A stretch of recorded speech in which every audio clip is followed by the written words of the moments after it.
فرمایا وَإِذْ قَالَتِ الْمَلَائِكَةُ يَا مَرْيَمُ، اور یاد کرو جب کہ کہا فرشتوں نے اے مریم،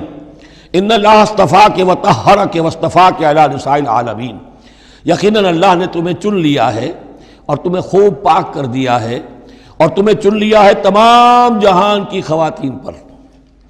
یا مریم اقنتی لربک، اے مریم اب اپنے رب کی فرما برداری کرتی رہو،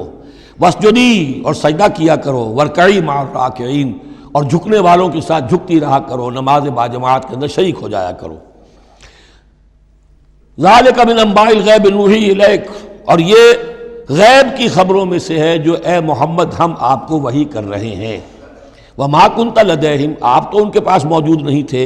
اذ یلقون اقلامہم ایہم یکفل مریم، جبکہ وہ اپنے قلم پھینک رہے تھے یہ طے کرنے کے لیے کہ ان میں سے کون ہوگا کہ جو مریم کا کفیل ہوگا، کس کی تربیت میں زیر نگرانی، یعنی اور بھی وہاں پریسٹ تھے، کاہن اور بھی تھے،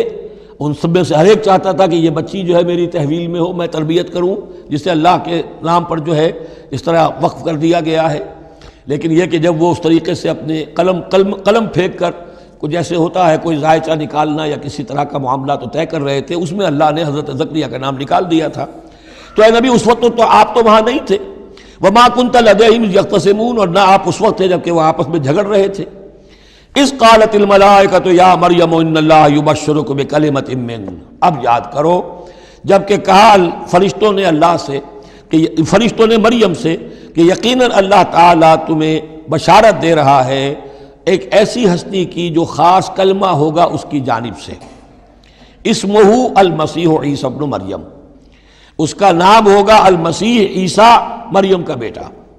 وجیہاً فی الدنیا والآخرہ، باعزت ہوگا، مرتبے والا ہوگا دنیا میں بھی اور آخرت میں بھی، ومن المقربین، اور بہت ہی اللہ کے مقربین بارگاہ میں سے ہوگا، بہت مقرب، وَيُكَلِّمُ النَّاسُ فِي الْمَهْدِ وَكَهْلًا، اور وہ لوگوں سے گفتگو کرے گا گود میں بھی اور پوری عمر کا ہو کر بھی۔ کہولت 40 برس کے بعد آتی ہے، اور حضرت مسیح اٹھا لیے گئے، رفع سماوی ہوا 33 برس کی عمر میں، گویا کہ اس آیت کا تقاضا ابھی پورا نہیں ہوا ہے۔ اور اس سے اندازہ کر لیجئے اس کے کہنے کی ضرورت کیا تھی، پوری عمر کو پہنچ کر تو سبھی بولتے ہیں، اس کا اشارہ کیوں کیا گیا یہاں؟ اس لیے کہ ہمیں معلوم ہو جائے کہ حضرت مسیح پر ابھی موت واقع نہیں ہوئی ہے، بلکہ وہ واپس آئیں گے دنیا میں، دوبارہ اتریں گے، پھر ان کی وہ عمر بھی ہوگی، پھر وہ شادی بھی کریں گے، ان کی اولاد بھی ہوگی، اور ان کے ذریعے سے اللہ تعالیٰ یہ نظام خلافت علی منہاج النبوت کو پوری دنیا میں قائم کرے گا۔ وَيُكَلِّمُ النَّاسَ فِي الْمَهْدِ وَكَهْلًا، اور وہ گفتگو کرے گا لوگوں سے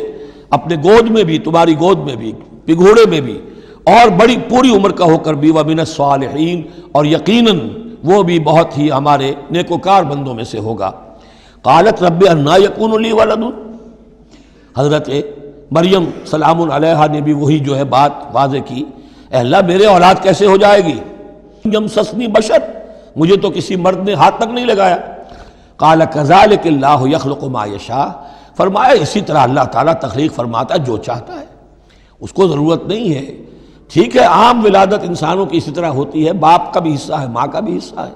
لیکن یہ کہ اللہ تعالیٰ کے لیے کسی بھی شے کی ضرورت نہیں ہے، وہ محتاج نہیں ہے ان اسباب اور وسائل و ذرائع کا، اور جو چاہے کرتا ہے۔ قال کذالک اللہ یخلق ما یشاء اذا قضى امرا فانما يقول له كن فيكون، وہ تو جب کسی شے کا فیصلہ کر لیتا ہے تو بس وہ کہتا ہے ہو جا اور وہ ہو جاتی ہے۔ وَيُعَلِّمُهُ الْكِتَابَ وَالْحِكْمَةَ، اور وہ اللہ تعالیٰ اسے سکھائے گا کتاب بھی اور حکمت بھی، وَالتَّوْرَاةَ وَالْإِنْجِيلَ، اور تورات بھی اور انجیل بھی، وَرَسُولًا إِلَىٰ بَنِي إِسْرَائِيل، اور وہ رسول بن کر آئیں گے اسرائیل کی طرف۔ اب یہ جو دو کنٹمپریریز ہیں ان کو نوٹ کر لیجئے کہ حضرت یحییٰ کے بارے میں نبیم من الصالحین پر آ کر بات ختم ہو گئی، اور حضرت عیسیٰ کے بارے میں رسولاً الی بنی اسرائیل، بنی اسرائیل کی طرف رسول ہو کر آئیں گے۔ حضرت یحییٰ صرف نبی تھے، اسی لیے وہ قتل بھی کر دیے گئے۔ حضرت عیسیٰ رسول تھے، رسول قتل نہیں ہو سکتے، اسی لیے ان کو زندہ آسمان پر اٹھا لیا گیا۔ یہ بہت اہم مضمون ہے کہ جو یہاں بھی آپ کو سمجھ لینا چاہیے۔